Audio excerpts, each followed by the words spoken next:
When I was about 26 years old, I'd already spent the first bit of my young adulthood, quite frankly, just pissing my life away. By that time, I had started to have these little whispers, and as the months went on, they kept getting louder and louder from the recesses of my mind until I had the realization that I should probably get going with my life. What's going on? JayAshcroft here, and if you've been curious about if you need to go to school for business to start a business, I'm here to tell you that no, you most certainly do not. In fact, I would argue that you're better off getting your hands dirty in the trenches and learning the hard way. And in this video, I'm going to break down exactly why. So jumping back to the past again, I'm 26 years old. I'm starting to get my life together. I walked away from the idea of being a musician, and I pushed all of the bad substances out of my life, as well as most of the booze out of the picture. I started working with a high-end construction company building luxury homes. And every time I get into something, I push it as far as humanly possible. I'm sure you know what I'm talking about. I decided while I was working for this building company that I was going to make my own company that designed and built houses. This was my first inkling at having any kind of business of my own. After building a custom home in cottage country, I was back down in the city building one of the construction company owner's homes, and the architect that designed the house was there. I asked him, do I have to go to school to become an architect? He laughed in my face and said that he went to school for 8 years to do what he does. At the time, I took it pretty seriously. I mean, I did take it to heart. I was really bummed out, but looking back, I didn't actually want to be an architect. I never did.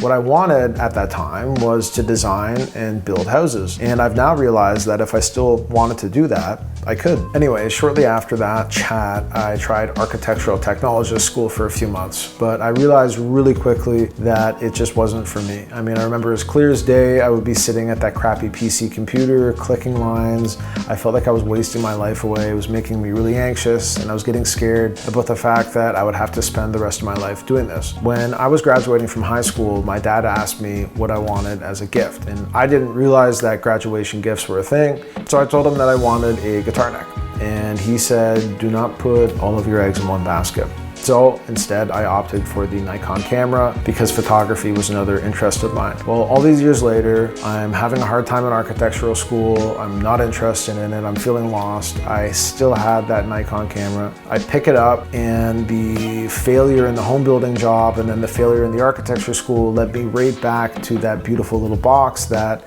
I gained my newfound freedom in. I basically stopped going to class, and I just started taking photos, and I felt free, I felt excited, and I decided then and there that I was going to be a professional photographer. I told everybody that I knew. I didn't know how I was going to do it, but I did know that I was going to do it. I called my mentor who owned the construction company, terrified that he was going to be disappointed in me, but he wasn't at all. He was really happy for me, actually, and like any good mentor, he said, life is long, kid. You really have to love what you do. I let this camera guide my way. It guided my decisions. It led me all the way out west. I stayed there for a year, and while I was working a job out there, I called an old friend of mine and I said, I want to be a photographer just like you. Little did I know that when I got back home a year after that, he would become my new mentor in the photography industry. Now, the whole architectural stint turns out was actually the best thing I ever could have done, and looking back, I'm completely in love with my path and with my story. With the little knowledge that I had about AutoCAD, I actually did design one house, and my father built it for one of his clients.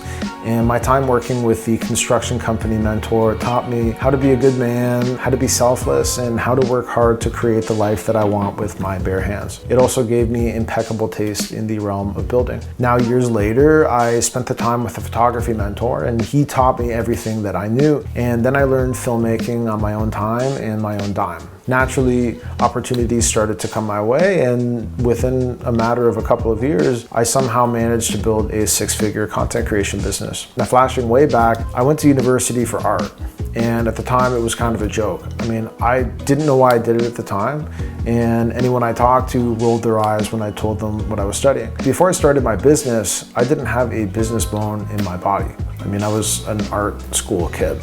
Although the first work I ever did was entrepreneurial in essence, I did yard work for a neighbor. I just always had jobs. I just thought that was what you're supposed to do. But it wasn't until I started doing the thing that I loved that I was forced to just rise to the occasion.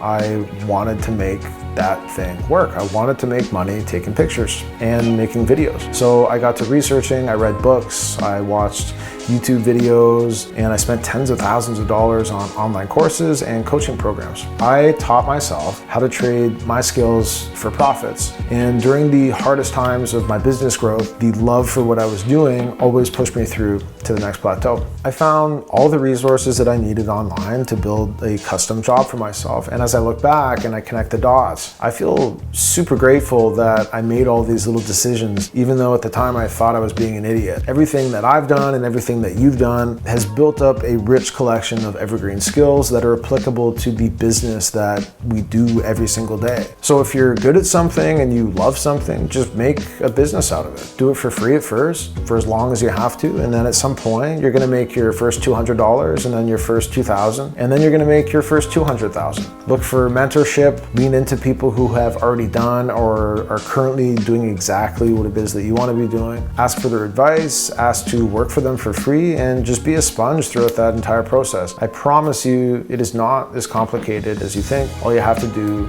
is start.